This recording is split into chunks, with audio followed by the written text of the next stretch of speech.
heartbreaking news out of British Columbia this morning.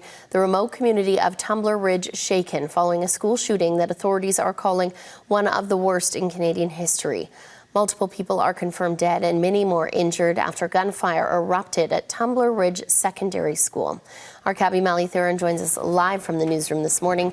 Cabby, what is the latest that you can tell us? Yeah, well, Aaron, at least 9 people have been killed in that school shooting in Tumbler Ridge Secondary School. The suspect shooter is also dead. 2 people were airlifted to hospital with life-threatening injuries. Another 25 were assessed and triaged at the local medical center for non-life-threatening injuries. Now, Tumbler Ridge is about 200 kilometers west of Grand Prairie. RCMP issued an emergency alert Tuesday afternoon for an active shooter after reports of gunfire at this grade 7 to 12 school. Officers found 6 dead inside the school. 2 more bodies were found at a nearby residence believed to be connected to the incident. 1 victim died en route to hospital. Investigators also found the suspected shooter dead with what police say appears to be a self-inflicted injury. Now, RCMP have identified the individual, but they're not releasing the identity at this time. Authorities are not disclosing whether the victims were children or adults, nor are they releasing details about the weapon that was used.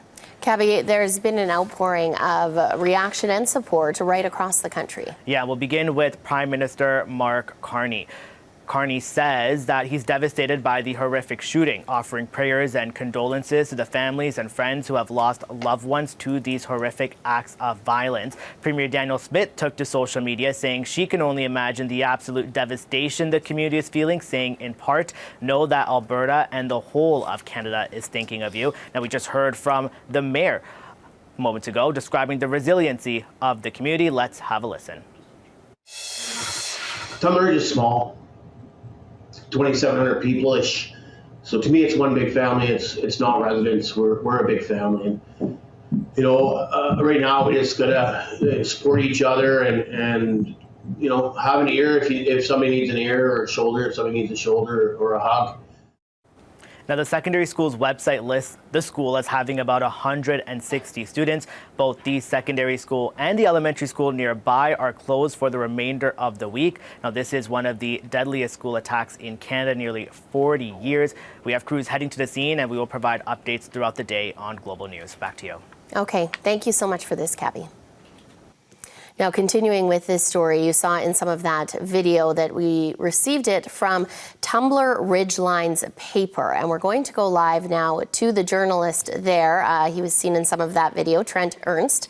Trent, thank you so much for chatting with us this morning. So you were one of the first on the scene yesterday after that emergency alert went out. Can you tell us what you saw and just how the day unfolded? Yeah, I was the first media on scene because this is Tumbler Ridge and I'm it. But I got there about 20 minutes after the RCMP arrived. By the time I got there, the scene was pretty well under control. The RCMP was walking in through the front door. They weren't going in like tactically armed and ready for action. They were just kind of walking in. So I was pretty sure that whatever had happened at the time, it had already happened. But it's Tumbler Ridge. I thought there was, somebody maybe brought a wooden gun to school and got mistaken for an actual gun. I was not expecting anything like this.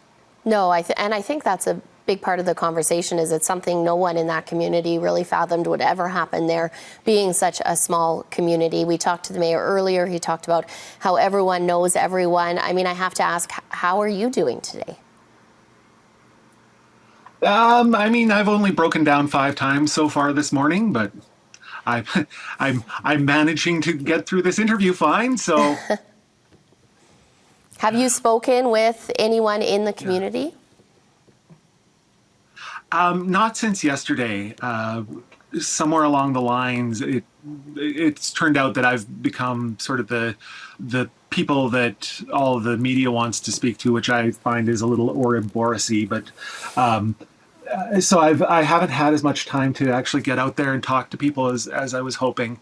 But I'm hoping that, starting in about half an hour, I'll be able to get out and talk to people, not even as a reporter, just as a person in this community, as a friend, and just get a measure of the temperature.